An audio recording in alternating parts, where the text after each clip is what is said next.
Welcome back to another sequence in our RPO sequences series. Today we're going to be covering the VBar to natural motion circumnav sequence. If that can be found under the RPO specialized RBar and VBar subfolder over here. It's the VBar to natural motion circumnav.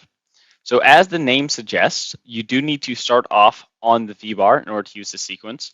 A lot of sequences in this folder are going to be taking use of natural motion in order to complete these sequences. So you don't have as much control as some of the other options where you specify time. Directions, all those things are going to be dictated by where your initial starting location is. So taking a look at this example, I have an RPO satellite. It has an in-track offset of 150 meters over here. So it's behind my target, and we're going to want to go from the VBar, which is right here. So I'm starting off on the VBar, which is the first thing. And then the second thing is I need to have my rates near nulled out. So that's the second thing. So we have two conditions really, which are need to start off on the VBar, like the actual location, and have my rates pretty much relatively zeroed out. And you're typically going to want to use this for satellites that have similar forces they experience. You don't really want to do this too much if you have a lot of differential force models. Okay, so we have RBar in the right we have an RPO satellite on the VBar in the right location. Let's take a look at the sequence.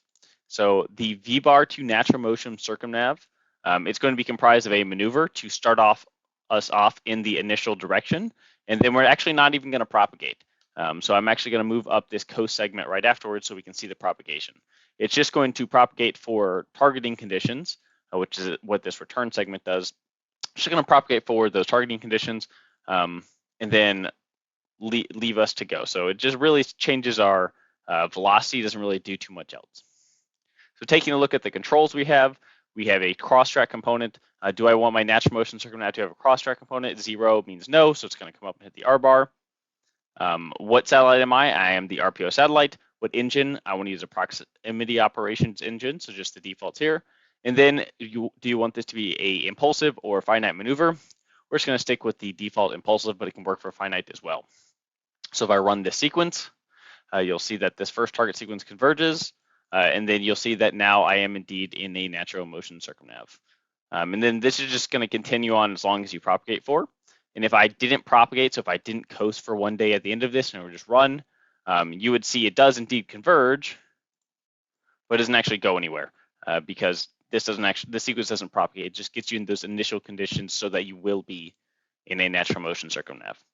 And then lastly, if I were to change this cross-track component to have a cross-track component, move this coast back in, you'll see now that my natural motion circumnav does indeed have a cross-track component. And in this case, it is centered around my target, but based off your initial conditions, it doesn't necessarily, well, actually this will center it for you based off your initial conditions.